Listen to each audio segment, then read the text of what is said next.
Cette visite, la toute première de Sergueï Lavrov, ministre des Affaires étrangères de la Fédération de Russie en République du Congo chez Denis Sassou Nguesso, ici à Oyo, représente pour Jean-Claude Gakosso, ministre des Affaires étrangères, de la francophonie et des Congolais de l'étranger, un grand événement qui sublime aussi bien les relations bilatérales entre la Russie et le Congo que l'amitié entre les présidents Vladimir Poutine et Denis Sassou Nguesso.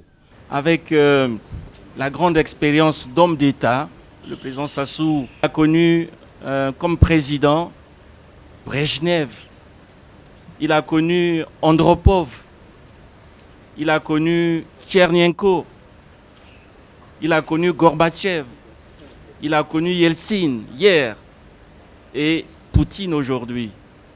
Donc avec un tel palmarès,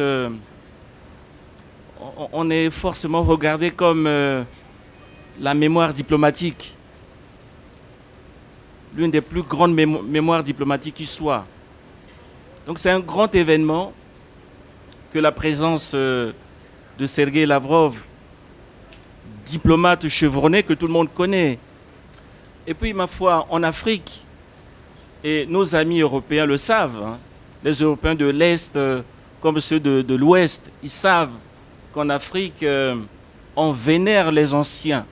Dans des situations difficiles, on s'en remet à la sagesse des anciens.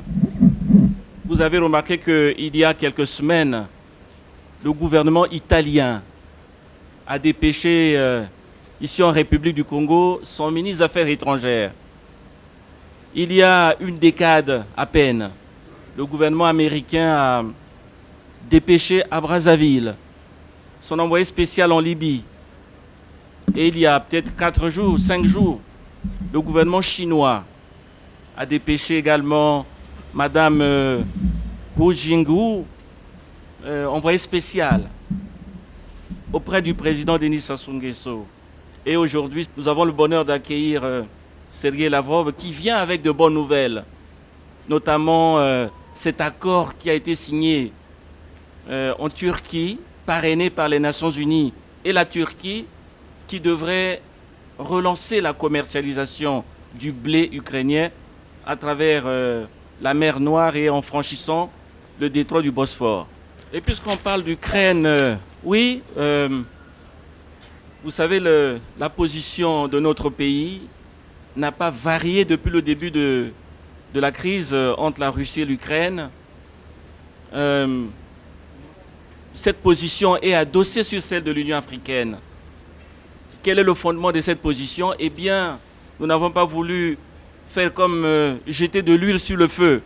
Bien au contraire, nous, avec amitié, avec respect, nous suggérons à nos amis de part et d'autre de rechercher les voies et moyens pour avoir peut-être une solution négociée dans cette crise. Au terme d'un séjour de travail de 48 heures à Oyo, le chef de la diplomatie russe et sa suite ont poursuivi leur tournée africaine.